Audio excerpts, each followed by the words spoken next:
আজ যে ঘটনাটা নিয়ে তুমি কাঁদছো, কয়েক মাস কিংবা কয়েক বছর পর পিছনে ফিরে ওই একই ঘটনার কথা মনে পড়লে খেয়াল করবা তোমার আর কান্না পাচ্ছে না। কোনো কোনো ক্ষেত্রে পিছনের ওই কান্নার ঘটনার কথা মনে করলে তুমি হেসে ফেলবে আর ভাববে কতটা না বোকাই ছিলাম আমি। তুমি বিশ্বাস করো আর নাই করো, সময় নামের জিনিসটা সবকিছু বদলে দেয়। যার হাতে কিছুই নেই তার হাতেও সময় আছে, এটাই আসলে সবচেয়ে বড় সম্পদ।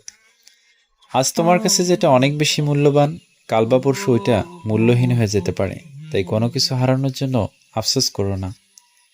আমাকে অনেকেই মাঝে মাঝে প্রশ্ন করে, আমি অমুকের কাছ থেকে কষ্ট পেয়েছি, ভুলতে পারছি না, আমার আর বাঁচতে ইচ্ছে করছে না, ডিপ্রেশন কাজ করছে, আমি কি করব? আমি সবাইকে বলি, টাইম ইজ এ গ্রেট হেলার। সময় সব ক্ষত সারিয়ে দেয়, সব দুঃখ ভুলিয়ে দেয় আস্তে আস্তে। সময় না। ছোটবেলায় একটা খেলনা ভেঙেছিল দেখে চিৎকার করে কান্নাকাটি করেছ, এখন ওই খেলনার কি কোনো মূল্য আছে? ধাক্কা খেয়ে পড়ে গিয়ে কতবার কেঁদেছ, এখন রাস্তায় ধাক্কা খেয়ে পড়ে গেলে তাড়াতাড়ি উঠে দাঁড়িয়ে আবার হাঁটা শুরু করো, তাই না? আগের মতো কি আর কাঁদো তুমি? না তো। সময় নাও। সব রোগের ওষুধ হলো সময় নাও। তোমাকে কেউ কষ্ট দিয়েছে, একটু সময় নিয়ে কষ্ট সহ্য করো। এক সময় হয় কষ্টটা ভুলে যাবে, অথবা কষ্টটা আর গায়ে লাগবে না, কিংবা তুমি এই কষ্টটার কথা মনে করে হাসবে। চোখ থেকে না হয় দুফোঁটা অশ্রু পড়লই, হাত দিয়ে ঘুমের ঔষধটা কিংবা ফ্যানের সাথে দড়িটা স্পর্শ না করে হাত দিয়ে বরং অশ্রুটুকু মুছে ফেলো। ট্রাস্ট মি, সব বদলে যাবে এক সময়। একটাবার পিছনে ফিরে দেখার জন্য হলেও অপেক্ষা করো। সময় নাও।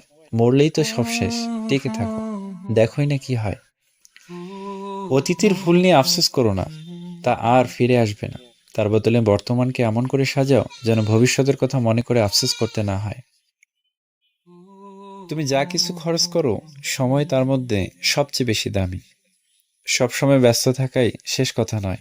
পিঁপড়ারাও সারাদিন ব্যস্ত থাকে। এমন কিছুর পিছনে সময় দাও যা আসলেই কাজে লাগে। সময়কে যদি ঠিকমতো ব্যবহার করা যায়, তবে কেউ ওই সময় নিয়ে অভিযোগ করবে না। তুমি যদি সময়কে ঠিকমতো ব্যবহার করো, তবে কাজের পরিমাণ দেখে তুমি নিজেই অবাক হয়ে যাবে। যে লোক জীবনের 1 ঘন্টা নষ্ট করার সাহস করে, সে আসলে জীবনের মূল্য এখনো বোঝেনি। সাধারণ মানুষ সময় কাটানোর চেষ্টা করে, অসাধারণ মানুষ সময়কে কাজে লাগানোর চেষ্টা করে। তোমার সিদ্ধান্ত, তুমি সাধারণ হবে নাকি অসাধারণ। বেশিরভাগ মানুষ সমস্যা নিয়ে অভিযোগ করে বেশি সময় নষ্ট করে, যা সত্যিকারে কাজে লাগালে সমস্যার সমাধান হয়ে যেত।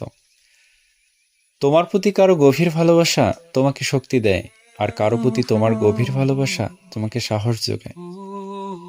ভুল সময়ে ভুল ট্রেনে উঠে ভুল স্টেশনে নেমে যাওয়া কিংবা ভুল দরজায় কড়া নেড়ে যাওয়ার মাঝেও আনন্দ আছে। সৃষ্টিকর্তা আমাদের কোনো আনন্দ থেকেই বঞ্চিত করেন না। তাই হঠাৎ কোনো ভুল হয়ে গেলে বিচলিত হবেন না। মনে রাখবেন, এর মাঝেই কোনো আনন্দ বিদ্যমান আছে।